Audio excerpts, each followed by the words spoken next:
Welcome to S&P Knowledge Series. In this episode, let's discuss on the topics of Resolve and Evolve, Resolving Conflicts for Workplace Harmony, authored by Mr. S.N. Panigrahi. Let's begin by understanding what conflict really is. Conflict is simply a disagreement or clash of interests, ideas, or values between individuals or groups. In workplaces, conflict often arises from miscommunication, misunderstanding, differences of opinions and perceptions, competing goals, unclear roles and responsibilities, limited resources, poor leadership or management styles. Workload imbalance, lack of trust or personality clashes that create ongoing friction among team members. The key point to remember is, conflicts are inevitable, but when managed well, they can spark innovation, strengthen relationships, and boost performance. Developing solid conflict resolution skills is essential for every professional and manager. Let's break down the core skills you need to master, suggested by Mr. S.N. Panigrahi. First, active listening. Active listening is fundamental. This means listening to understand, not just to reply. Really hear out everyone, without interrupting and without making assumptions. Listen with intention. Let every voice be heard, clearly and respectfully. Active listening reduces misunderstandings and builds trust within the team. Picture a manager patiently hearing both sides during a team dispute before making any judgments. Neutrality and fairness. Stay unbiased, hear all sides equally, and ensure no one feels sidelined. Small techniques like paraphrasing and using non-verbal cues show real understanding. Second, emotional intelligence, or EI. Lead with empathy, resolve with intelligence.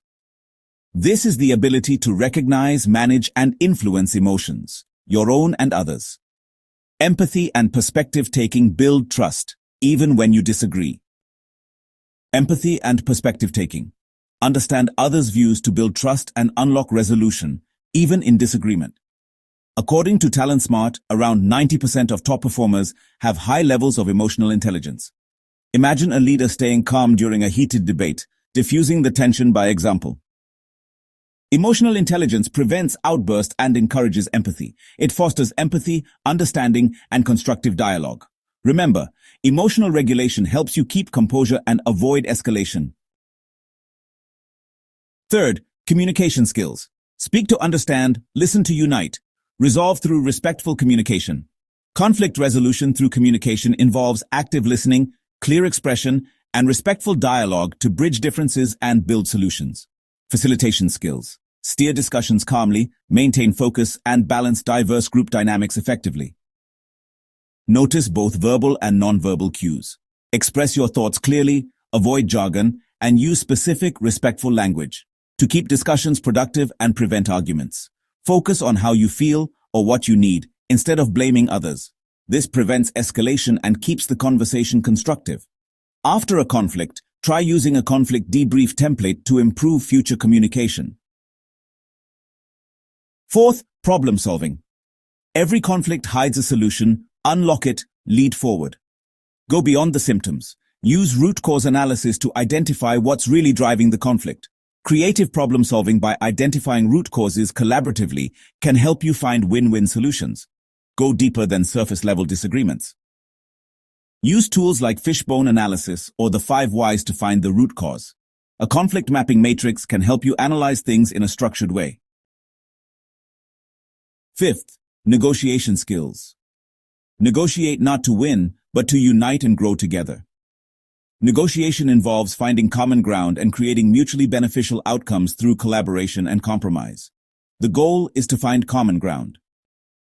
Negotiation and mediation help you reach agreements everyone can accept with win-win solutions through structured dialogue and compromise. Use the BATNA model, best alternative to a negotiated agreement, to prepare for negotiations. The result? Sustainable, agreeable outcomes that everyone can live with. Sixth, patience and self-control. This means staying composed even when things get heated. Sometimes, simply waiting for tempers to cool down before making a decision helps you avoid rash judgments. Seventh, mediation techniques. Facilitate fair and structured discussions between conflicting parties. The interest-based relational approach by Fisher and Urey is an excellent framework for this. Eighth, cultural awareness and sensitivity. In our increasingly global teams, understanding cultural perspectives is crucial. HRM reports that 56% of global workplace conflicts involve cultural misunderstandings. Adapt your approach when working with direct communicators or those who prefer indirect communication.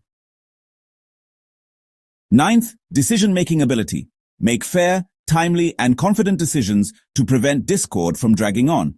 Use data-driven decision-making, supported by documentation and feedback, to ensure transparency. 10th, organizational awareness. And don't forget systems thinking, how conflicts connect to broader organizational culture and processes. Understanding company policies, procedures, and culture provides context for conflicts and guides appropriate resolution approaches. Knowledge of formal grievance processes, HR protocols, and legal considerations is also valuable. All these skills work together. Effective conflict resolution is not about using just one technique, but about blending them thoughtfully to suit the situation and personalities involved.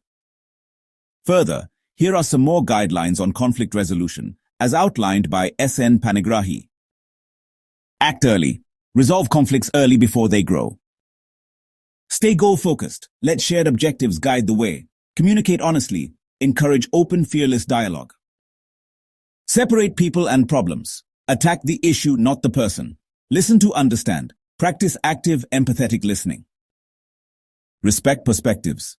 Acknowledge differing views respectfully. Resolve privately. Handle conflicts discreetly and professionally.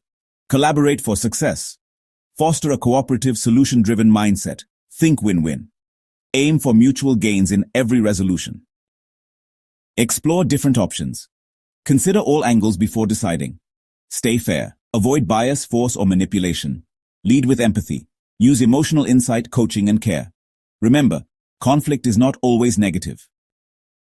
When handled with skill and sensitivity, it can be a powerful driver of growth and innovation for you, your team, and your organization. Mr. S.N. Panigrahi, wishing you all success as you build more collaborative and resilient workplaces. Hope you liked the presentation.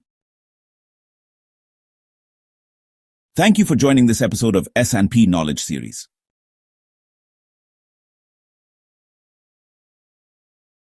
Stay tuned with S&P Knowledge Series and subscribe the channel for free to get updates.